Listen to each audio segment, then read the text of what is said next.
Gosti Adamoonyee magaalaa Tulluu Goforee irraa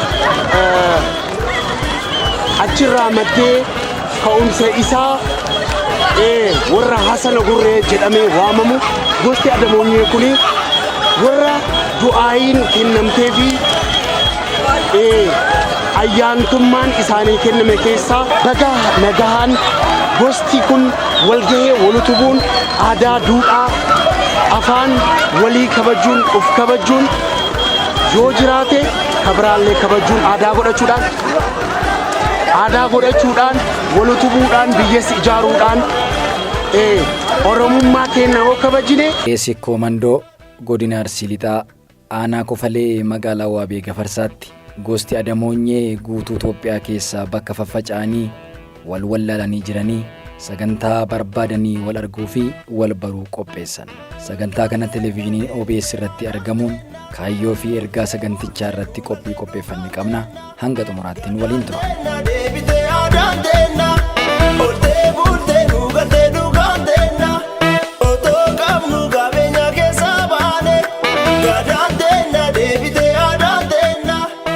Horteen gosa Adamoonyee bakka faffaca'anii jiruuf jireenya isaanii gaggeeffachaa turan irraa qe'ee ganamaa abboota isaanii kan taate magaalaa Waabee Gafarsaatti jala bultii sagantichaa irraa jalqabee simannaan ho'aan konkolaataa fi fardeeniin taasifameeraa fi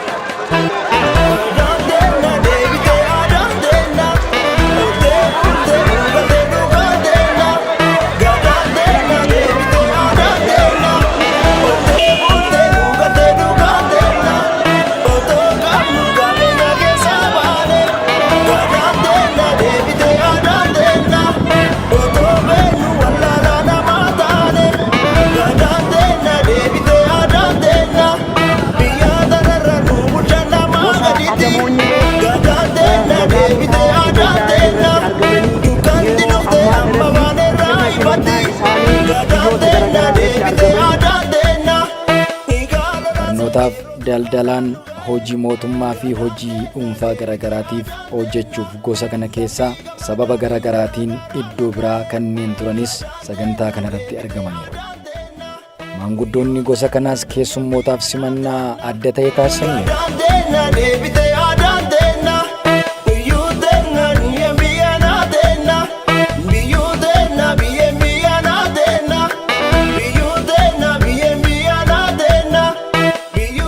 Galgala sana maanguddoonni haala naamusaa fi kabaja qabuun erga simannaa taasisanii fi booda baga nagaan dhuftan anaa dhufu waliin jedhanii bulee isaa sagantaa guddaan akka taasifamu dhaammatanii wal dhungatanii adda bahan.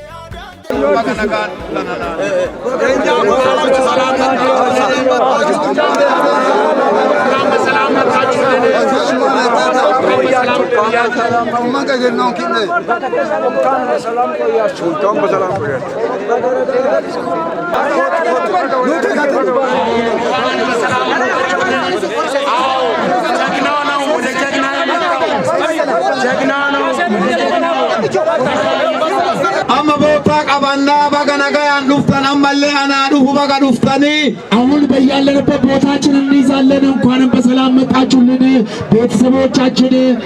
baga gammannee baga kanaan nu ga'e baga gammaddanii እንኳን ደስ ያለን፣ እንኳን ደስ ያላችሁ፣ እንኳንም ለዛሬው ቀን በቃን።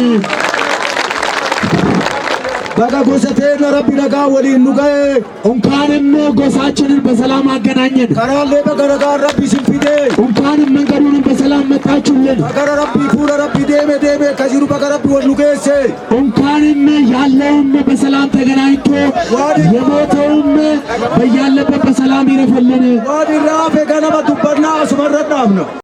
Ganama isaa sagantaan jalqabe Adamoonyee ayyaantuudhaa jedhu maanguddoon yoo eebbisaas nama ga'a, yoo abaares abaarsisaa nama ga'a qaallichaa jedhu.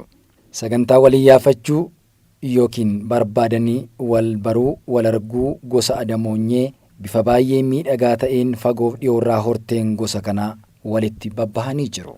Keessummoonni kabajaa qaamolee mootummaa keessaa sirna kanarratti argamaniiru. Sagantichi jalqaba irratti eebba maanguddootaatiin jalqabe. Jabduu sirraa qabi naga rabbi nu haa kennu, tokkummaa rabbi nu haa kennu, keessummaa dhufte tanallee rabbi nagaan nu haa galchu biyya wal waamte tanallee biyya barakaa rabbi nu haa godhu ammallee waan sii dhagaye nagaan si oolchi nagaan si bulchi gadabi si galchi gadaa si hunduusisi biyya teenne biyya nagaa godhi biyya misaa godhi biyya mirgaa godhi diina huqqisi huqqaa ajjeesi waan hin taane nu jalaa kaasi.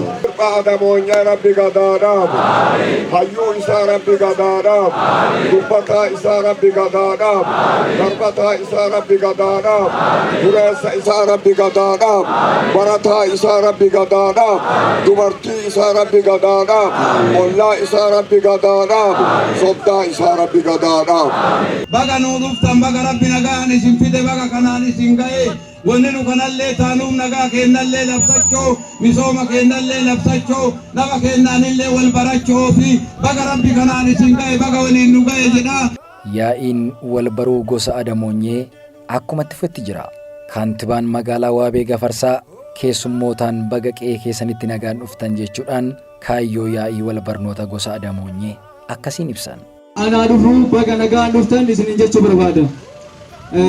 Itaasee kaayyoon guddaan wal barnoota kana tokkoffaa obboleewwan gosa Adamoonyee walitti fiduuf wal barsiisuudha kaayyoon isaa. Lammaffaa hariiroo hawaasummaa sabdaneessa ta'e cimsuudha. Sadaffaan duudhaa aadaa Oromoo dhaloota wal barsiisuu fi walitti fiduudha. Sirna bulmaata gosaa irra deebanii ilaaluudha. Akka walii galaatti galmi isaa guddaan walitti dhufeenya hawaasummaa cimsuu yoo ta'u misoomaa fi akkasumas nageenya as keessatti mirkaneessuudha. Bulchaan aanaa Kofalee obbo Raammatoo Haaji Bancaa itti dabaluun gosti sababa garaagaraan gargar faca'ee ture kun kaayyoo tokkoof yoo dhaabatee misooma nageenya fiduu keessatti humna guddaa qaba. Hawaasa biroofis fakkeenya guddaadha jedhan. Akka gosa Adamoonyeetitti kaayyoo wal waamichaa isaanii tokko wal baruudha, lama nageenya, sadii misooma. Gosummaan ka ittiin olaantummaa argisiifnu tumtaan ka misooma ittiin hojjannu ka tokkummaa keenya ittiin cimsinu ka Oromoo ittiin misoomsinu ka waan kalee wallaalle waan haarawaa uumnee dinagdee haa ta'u barnoota haa ta'u nageenya haa ta'u muuxannoo haa ta'u ittiin wal jijjiirru akka ta'uu fi akkasuma ammoo akka aanaa Kofaleetitti keessaanuu jijjiirama kana kan fide aanaa Kofalee keessa Waabeen isii takka nama baay'ee itti dhabne wareegama baay'ee ijoollee baay'ee qaalii hedduu isaanii warra har'aa awwaalan hedduu isaa qabne jechuudha. Jijjiirama kana kan fide nu jechuudha. Qajeelcha poolisii godina Arsii Lixaatti Dr. Komishinar Geetaachoo Ittaanas gosti otoo waliin bariin walirraa fagaatee kutaalee biyyattii hunda keessatti faffaca'ee tokkummaan akkanatti bahee wal arguun waliin mari'achuun hawaasa iddoo biraa jiraatuuf barnoota guddaa ta'uu akka danda'u dhaaman. Dhimmi nageenyaa, dhimmi hawaasummaa, dhimmi dinagdee waan hunduma faana wal qabatu nageenya yoo jiraate. Har'a duudhaa kaleessaa, nageenya kaleessaa, amantaa kaleessaa gosti otoo waliin bariin walirraa fagaatee Oromoon, Hadiyyaan, Kambaataan, Amaarri otoo hin jedhiin gosa dheeraa otoo qabaattanii otoo waliin bariin har'a geessanii har'a iddoo kanatti walitti qabamuun nageenyi amansiisaa waan jiraateef hunda dura nageenyi kun nageenya ta'uu akka danda'uuf qaamni hawaasni as qofaa jiru otoo hin taane bakka kamittiyyuu akka nageenya dhufee amantaasaa fi gosa isaa baree nageenya kana mirkaneessuu keessatti qooda guddaa qabaa jechuudha. Ammallee amantaa keessan kana, jaalala keessan kana, tokkummaa Oromoo keessan kana, gosa keessan taatanii tokkummaa Oromoo yoo eegdan nageenya Oromoo akka eegamu, tokkummaan Oromoo yoo eegame misoomni naannoo keenya akka mirkanaa'u, kanaan ala garuu akka kanaatti yoo walitti qabamtanii ilaalamtan baay'ee bareedduu, sinirraallee muuxannoo baay'een fudhannaa, hawaasni hedduullee nageenya isaa akka inni eeggatuuf godina biraatiif illee labsinaa. Kanaaf bagattiin sin ga'ee sin jaallannaa jabaadhaa jechuun barbaada. Itti gaafatamaan paartii badhaadhinaa godina Arsii Lixaa obbo Mahammad Huseen yaa'ii wal barnoota gosa Adamoonyee kanarratti argamuun ergaa dabarsaniin obbolummaan haqaa manaa jalqabaa jedhan. isinis hojii warra kaanii fakkeenyummaa guddaa qabu hojjettanii kana cimstanii itti fufuutu isinirraa eegamaa jechuun amanii jiru. Obbolummaan haqaa manaa ijaaramuu yoo jalqabe manarraa gadi ba'eet ollaa dhaqqaba. Ollarraa gadi ba'eet balbala bira gaha. Balbalarraa gosatti dhufa. Gosarraa gosa ollaatitti dhufa. Gosa ollaatirraa saba itti aanutti ce'a jechuudha. Kanaaf obbolummaa cimaa hariiroo hawaasummaa cimaa ijaaruu jettanii kaayyoo keessa kaawwattan sun haqaan har'a dirree kanarratti akkuma argisiistan kan lafa qabatu, kan daraaru, kan saba hunda bira ga'u, kan Oromoo hunda walitti ijaaru akka ta'u hojjechuutu nurraa eegama jechuudha. San gochuuf obbolummaa cimaa ijaaruuf sabdaneessummaa obbolummaa irratti hundaa'e ijaaruudhaaf obbolummaa haqaa san ijaaruu qofatu nurraa eegama jechuudha. Obbolummaa waltajjii qofaan lallabameetiin keessaa bahamu odoon taane ka haqaa san ijaaruu, ka dhugaa san ijaaruu, kan gosti isaa keessatti qulqullina qabu, kan gosti isaa qulqullinaan haqaaf qofa, dhugaadhaaf qofa murtii itti kennu ijaaruutu barbaachisaa jechuudha. Isa san har'a jalqabuu keessaniif baga gammaddan. Oromoon sikkoo mandoo akka sikkoo mandootti, Oromoon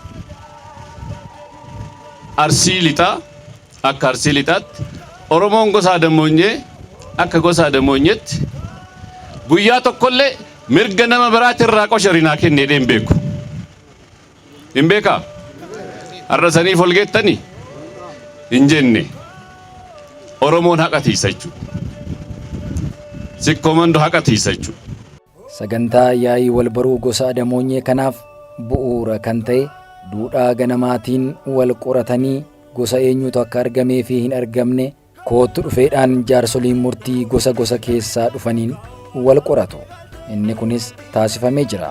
Yaa'ee sirna kiyyaaf yaa'ee aadaatiyyaaf yaa'ee aadaatiyyaan bal'ifachuuf yaa'ee ani abbaa wayyuuti.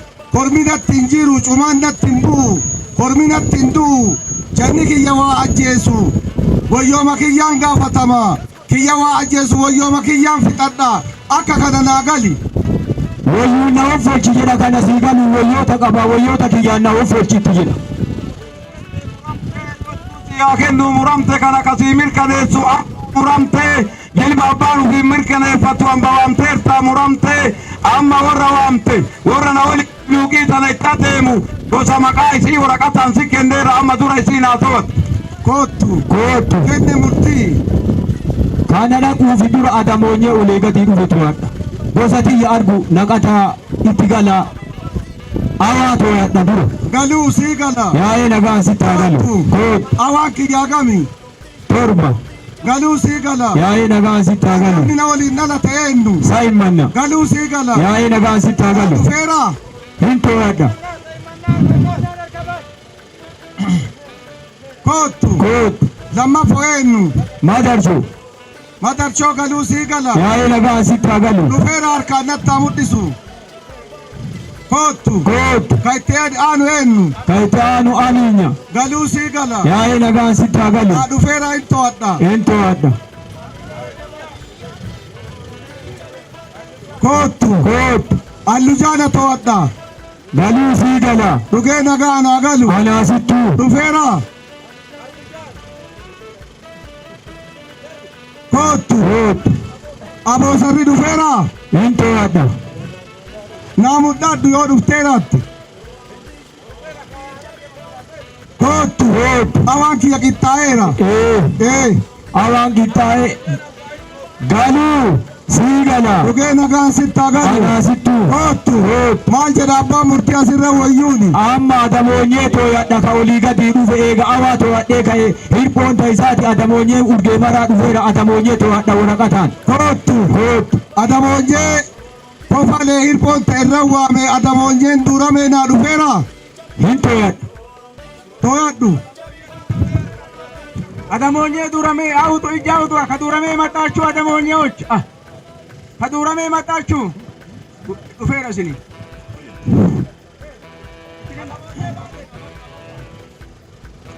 ኮቱ አደሞኜን ባሌ ሮቤ ዱፌራ ሂንቶ ያዳ አደሞኜ ባሌ አርከናባስ ኮቱ ላቾ ዱፌራ አደሞኜን ሂንቶ ያዳ አደሞኜ ላቾ ኮቱ አደሞኜን አዳማ ናና አዳማ አልባሶ ለማኒ ዱፌራ ሂንቶ ያዳ አደሞኜ አዳማ ዲዳ ሁኖ ዱፌራ ኮቱ አደሞኜን ፊንፊኔ ዱፌራ ሂንቶ ያዳ አደሞኜ ፊንፊኔ ሁኖ ዱፌራን ዱፈኒረን ኮቱ አደሞኜን ጅዶ ኮምቦልቻ ዱፌራ ሂንቶ ያዳ አደሞኜ ጅዶ ኮምቦልቻ ሁኖ ዱፌራ ኮቱ አደሞኜን ነጌሌ ዱፌራ ሂንቶ ያዳ አደሞኜ ነጌሌ አርሲ ሁኖ ዱፌራ ኮቱ አደሞኜን ሐዋሳ ዱፌራ ሂንቶ ያዳ አደሞኜ ሐዋሳ ሁኖ ዱፌራ ኮቱ አላባን ዱፌራ አደሞኜ አላባ ከአላባ የመጣችሁ ዱፈኒረን ኮቱ አደሞኜን ቂጣኤቢ አደሞኜ ከምባታ ኮቱ አደሞኜን ከምባታ ዱፌራ ከከምባታ የመጣችሁ አደሞኞች ከከምባታ አደሞኜ ኮኮሳ ከወርቅ ሁኖ ኮቱ አደሞኜን ናናው ሻሸመኔ ዱፌራ ባላኖ ሻሸመኔ ናኖ ሻሸመኔ ኮቱ አደሞኜን ኮፈለ ኬሳ ጅሩ ዱፌራ አደሞኜ ናኖ ኮፈለ ያዳ ዋበ ኮቱ አደሞኜን በልበላጋሚ በልበላላማ ጋሉ ሲገለ ዱጌ ነጋን ሲታጋሉ አናሲቱ ኤኑ ቤኑ ሻዋ ፊገራጃ ጋሉ ሲገላ ያዬ ነጋን ሲታጋሉ ኮቱ አንቀብዲ ኤኑ ጋሻዋ ጋሉ ሲገላ ያዬ ነጋን ሲታጋሉ ኮቱ ማናን ኤኑ ገራጃ ጋሉ ሲገላ ያዬ ነጋን ሲታጋሉ ኮቱ አመቴ ኦዶመናን ዘሪ ዳይበቱ ዱፌራ ሂንቶ ያዳ ኦዶመና አርገባ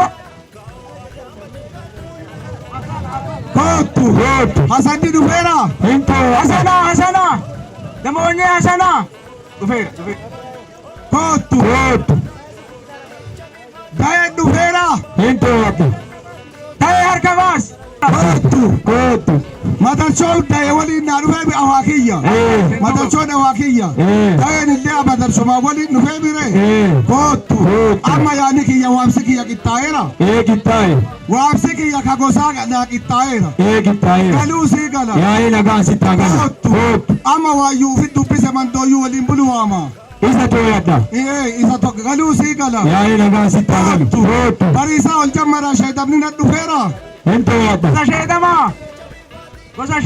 dufera kotu domanni dufera ento yadda omaga kotu gannandi dufera ento yadda dufera kotu futalle dufera ento yadda dufera kotu hebani dufera ento yadda Eban kotu amma mandoyu toyadda mi kagama marre gamana toyadda sigala kotu saymanna lakkichi kiya ittae qara jede mire na dufera jede mire marre amma mandoyu walin bulu ka walini goro nagaya cida inta fuda gurgura walin bulu jede wame kabisani fanan akkatani addan walla la wege na dufera hinto yadda toyadda wege Dufera wege dufera kotu dalamni kiya kagafa gora kagafa iyana dufera hinto yadda dufera kotu chati manna china chakiya dufera hinto yadda chati manna dufera domori dufera hinto yadda kotu gadan kiya goman dufera hinto yadda oma kuno dufera goman alkazor dufera hinto yadda dufera kotu Burari dufera ento yadda dufera kuno kotu usulli dufera ento yadda usulli dufera kotu usulli dufera dufera narra ole budoi dufera tole kotu washalbindi dufera ento dufera Abbaabni dhufeera. Baalanni dhufeera. Dhamaaleen dhufee. Waammanjaan dhufeera. Kootu. Laga gamaa gosa naafte ka waamamee manaan qabni dhufeera. Manaan qabni dhufeera. Jilbiifatee naa qoraa muramtee dhaabadhee itti hulluuqaa muramtee gadaan tiyyata hulluuqiitii muramtee. Gidduutti otuma maanguddoonni kootti dhufeedhaan wal qoratanii gosa tokko keessaa yaadni mormii dhiyaate. Yaada sana tasgabbiin ilaalanii achumatti rakkoo sana furan. Kun hojii guddaa dubbii tasgabbii fi bilchinaan ilaalanii rakkoo jiru otuu hin bubbulchiin achumatti furuu gosa kanaa ta'us hubatamee jira. Seexana Rabbi haa cabsu, seexanni haa dhaabdu, fala keessan fala qabatu Rabbi haa godhu, fala nagaa Rabbi haa godhu, harka wal qabate addan baasin. Nuti gosa madarchoo ka jedhantu nu, abbootii gosa madarchoo ka jedhantu nu. Arma durallee xiqqoo dubbii wayii waraqaa irra dogongortee haajonni teenna wayyuun keenna fa keessa seenanii kalee galgala sirreessaniidha.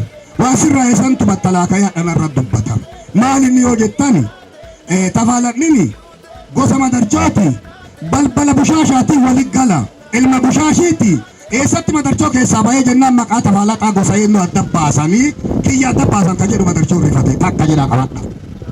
Lammaffaa ta'een ilma madariiti ilma madarii rakkoollee yoo qabaate falamaallee yoo qabaate qora akkanaa kana bokkuu akkanaa kana dhaabanii qoraa murtiin falmee falamaan hafuudhi jedhee as argadhe ilma kiyya jedhee falmee laakka'ee abbaa torbaa walit galchee murtii bokkuutiin qora ambaatiin galfata. Lammaffaa dubbiin sun akka lamana deebitee lafee warseessaa waliin dhammaleen cabdu sila ana waamanii irratti gosatiyya narra cabsanii ka jedhu xiqqoona dhahe. Dubbiin adda dabarte duubatti hin deebitu. Dabaree dubbii tana keessatti dhiirti eegaa jirti, qorallee eegaa jirti, murtiillee eegaa jirti. Sababni hedduun maali seetaan? Sirni aadaa maleellee yoo as keessatti hankaarfatee darbe aadaa biyyaa taatii dabalamtee akka hin taaneef barbaanna. Jennee jirra duratti illee jennee jirra akka ijoollee maqaa dhoofteef nus taatee bitu deebitaa.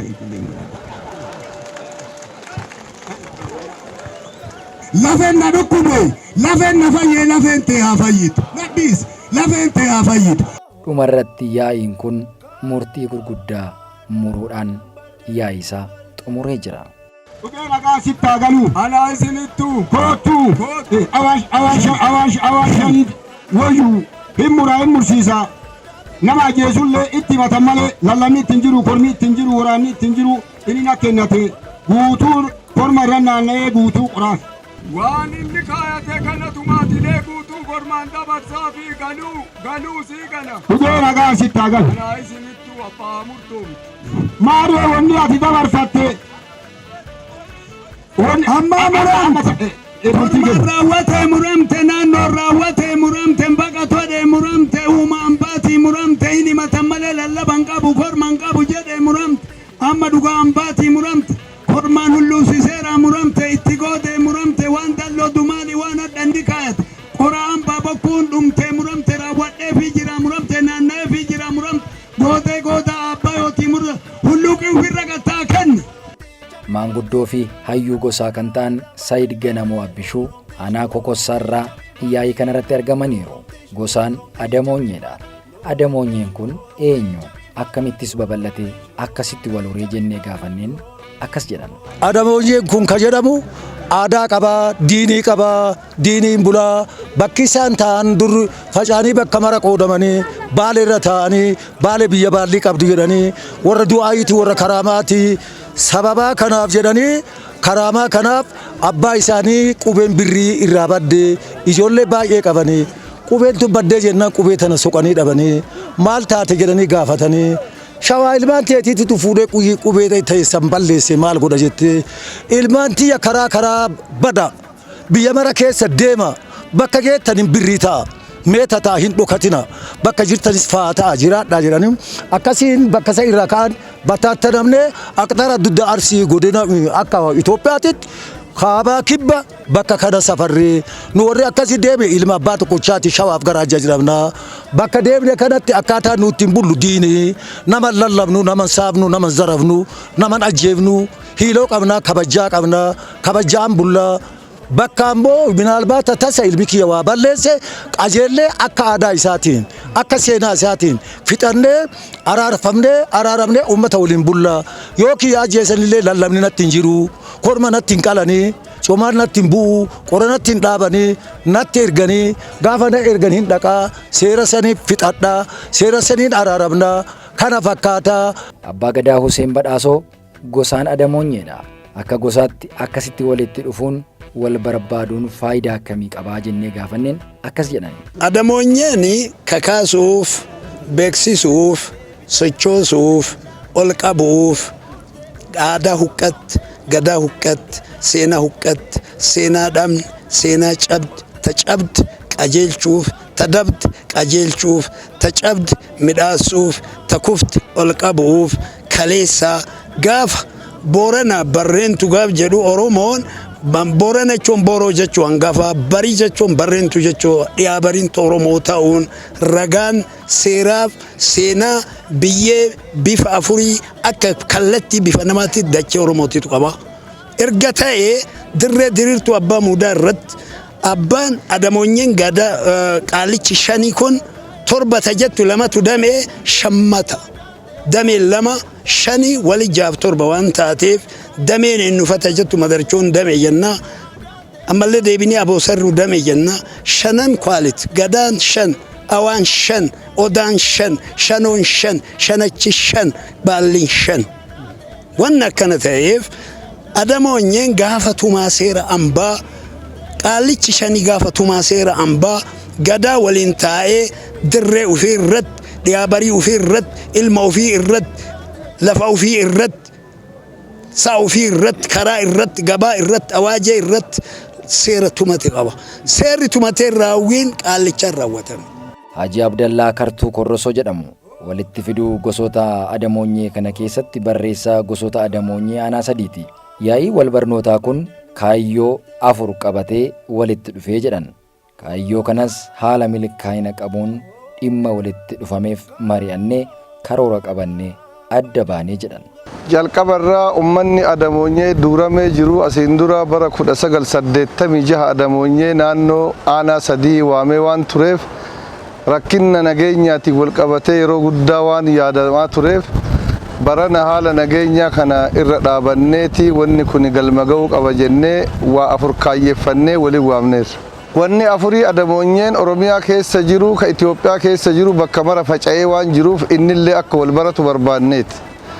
Lammaffaa eega wal baratee ka'ee aadaan Adamoonyee aadaa addaa, aadaa wayyoomaa, aadaa amantaa ofii irra jabaateetiin sirna biyyattii keessaa jabeessee misooma irratti illee jabaatee buluu waan barbaaduuf sirna sanillee tumachuuf. Sadaffaa nageenya biyyattiin qabdullee cinaa mootummaa dhaabatee akka hawaasaatitti cinaa mootummaa dhaabatee nageenya kanallee ittisuu fi afraffaan maqaa gosa Adamoonyeetiin waan barbaadamu wayii dhaloota fuulduraatiif dhaloota duubaatiif walitti waa buusee bakka ta'etti kaampaanii dhaloota duubaatiif ta'u ijaarachuuf kaayyoo akkanaatiif walitti dhufe.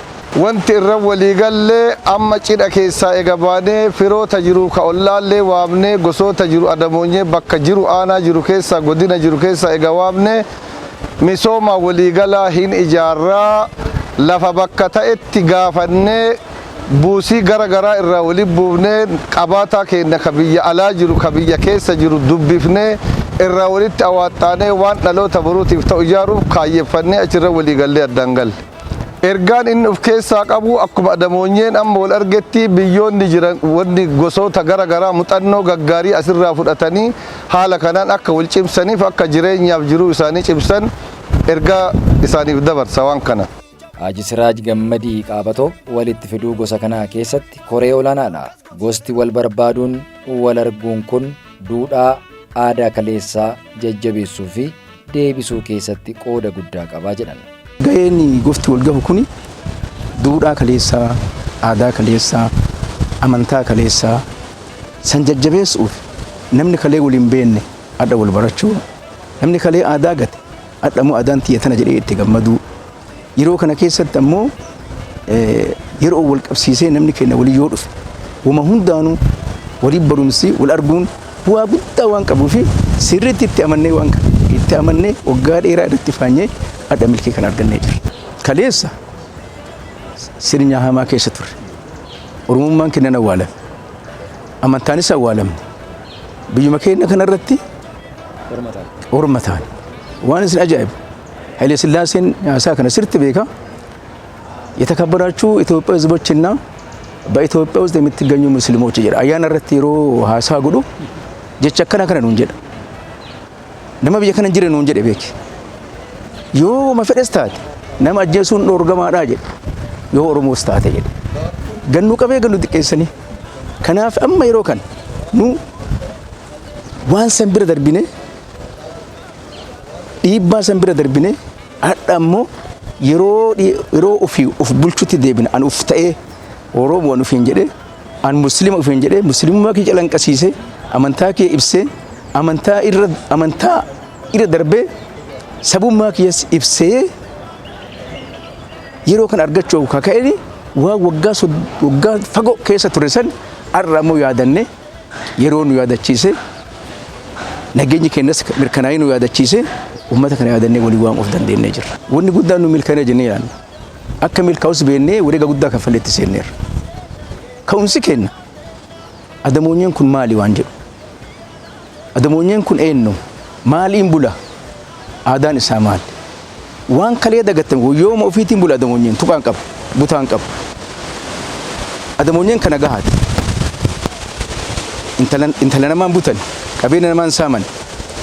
Yoo inni waa balleesse diina godhutu argame amma isa lallabuutu argame amma kun ammoo akka hafuuf jecha adamoonyee biyya keessa jiru hunda gadi baasnee wayyoomni kenna adamoonyee kana diinii irratti ijaarame diinii qabadha diiniin amantaan islaamaa hamtu dalagaa namaan hin jettu amantaan kumuu dalage namaan jedhu hamtu kanaaf nu adda ammoo waan kana waliif finnee uummata keenya ijaarree tokkummaa irratti ijaarree akka wal beeku kakalee wal hin beekne ka gosa ofii dagate ka afaan ofii dagate ummanne kan baata keessa jiru kan amma maqaan inni buluun maqaa biraati haa ta'u ammoo yoo manguddoota gaafannu nu Oromoo keessaa nu adamoonyee abbootii kennan nu humaniira dogoggorree biyyaa baanee amantaa biraatii fi maqaa biraa fudhanne malee nu Oromoodha Oromoo keessaallee nu adamoonyee warra Hasana Gurreeti warra Nuur Adamooyi jedhanii amantaa ofii akkasitti calanqisifataniirani har'a ammoo gammadanii waan ta'an wallaalanii nurraa galaa jenne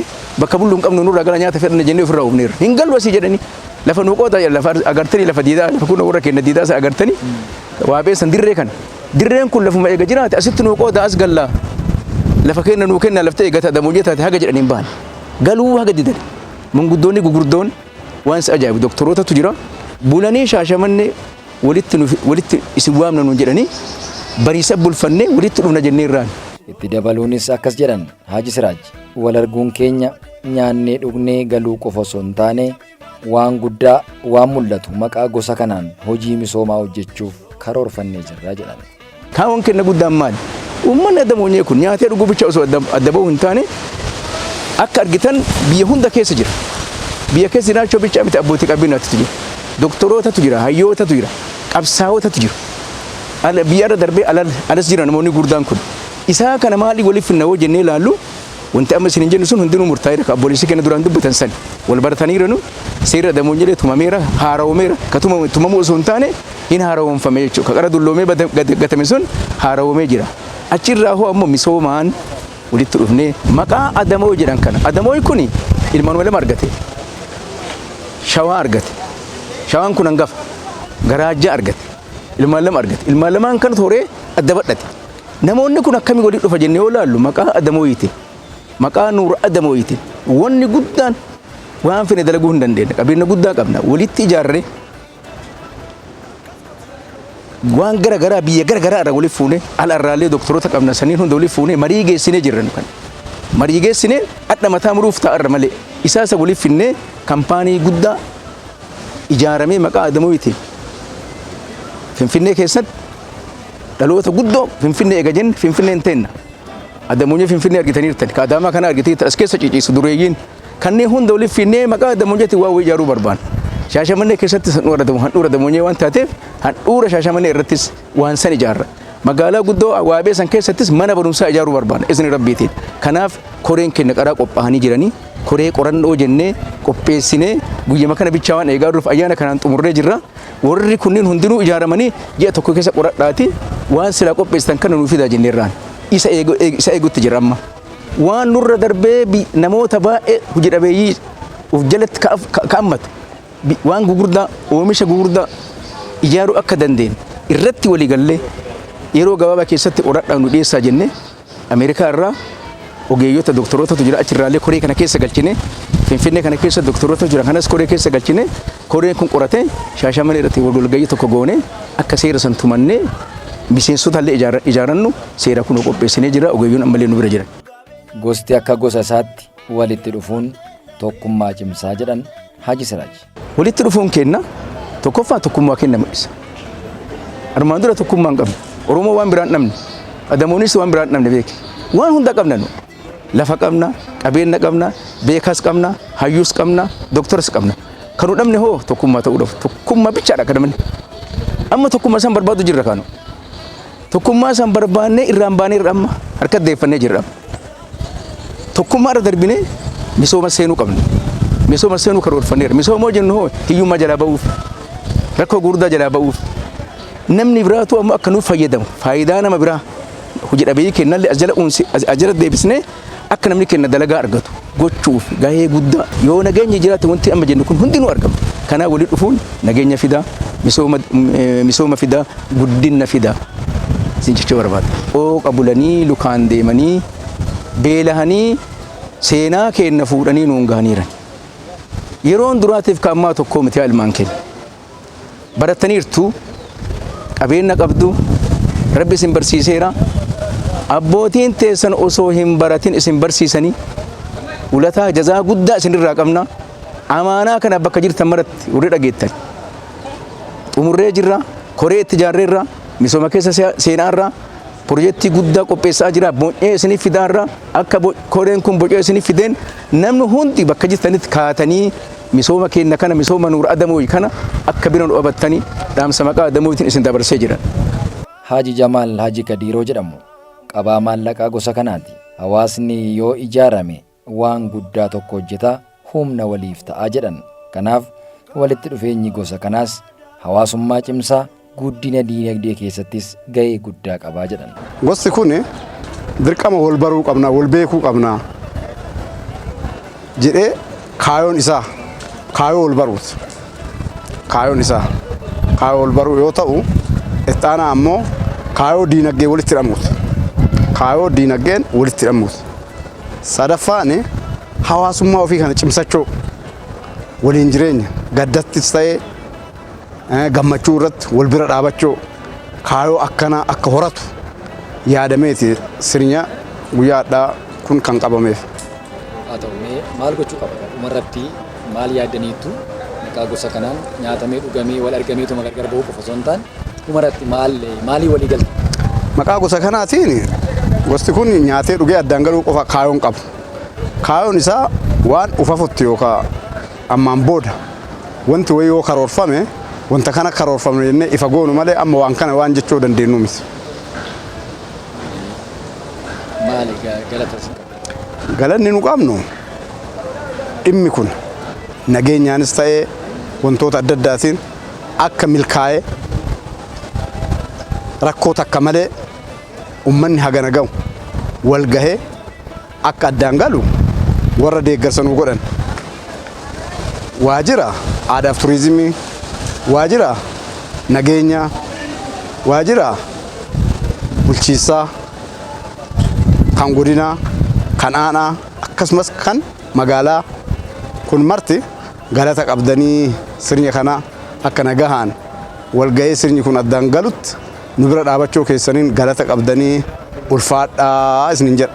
Akkasumas miidiyoon adda addaa OBS haa ta'u OBN sirna kana bira nu dhaabattanii warri sirni kana akka sirni kun milkaa'u akka sirni kun midhaagu gahee keessan taphattan isinis galata qabdanii galatoomaa isinin jedha. Obbo Laggasaa Arsee dhalataa naannoo Sidaamaati.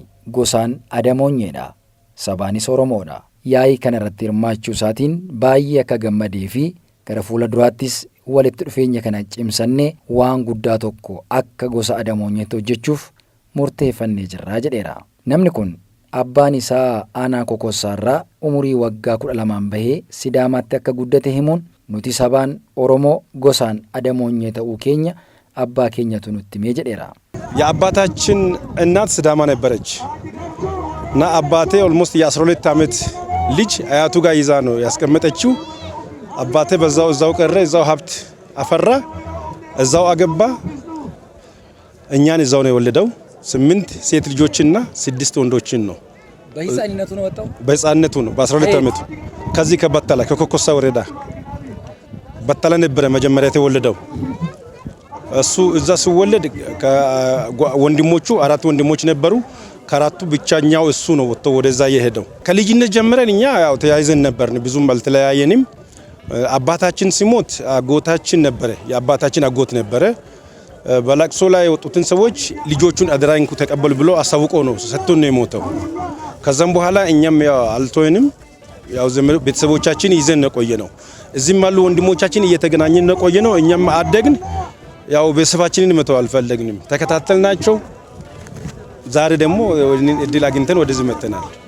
ሎሬት ዘውዴ ኤርጋቸው ጀዳማ ጎሳን አደሞኘዳ ጅራታ ዱራሜቲ ሀላ ጅሩፍ ጅሬኛ ኡመተ ኦሮሞ ዱራሜ ጅሩ ወይተ ኢብሱ ሰባ ኤኙማ ኢሳን ቦኔ ጅራቱዳ ሰባ ዲነግዴ ጭማ ቀቡዳ ሀረ ጎሳ ኬኛ ብረ ዱፉን አካ ከናን አሲት አርገምኔ ሰገንታ ከነረት hirmaachuun akka waan lammata dhalanneetti ilaalla jedheera። ዛሬ በመምጣቴ በጣም አኩሪ ኩራት ነው የተሰማኝ። አንድ ሁለተኛ ደግሞ እዛ ያለው አካል በጣም ታላቅ ግብረ ኃይል ነው ያለው። ቤተሰቡም ደግሞ የዚህኛው አካል ከመሆኑ ጋር ታይዞ ተማመን አይበገር የሆነ ቆራጥ ጀግና በማንም የሚመካ አይደለም፣ ተላጣፊ አይደለም። በማንነቱ ተላጣፊ አይደለም። ቀጥተኛ ቁመና ያለው አካላዊ አእምሮአዊ ስነ ልቦናዊ ሙሉ ቢቃትና ኮንፊደንስ ያለው ነው። በኢኮኖሚ ደግሞ ድንበር ተሻገር አገር ዘለል ነው። ዱመ ሰገንታ ወልበሩ ከነረትስ keessummoonni kabajaa fi bakka bu'oota gosa Adamoonyee fagoorraa dhufaniif kennaan kennamee jira. Godina Arsii Lixaa Aanaa Kofalee magaalaa Waabee Gafarsaatti argamne yaa'ii walbarnoota gosoota Adamoonyee irratti argamuudhaan qophiin qopheeffanne kanumaan xumurra.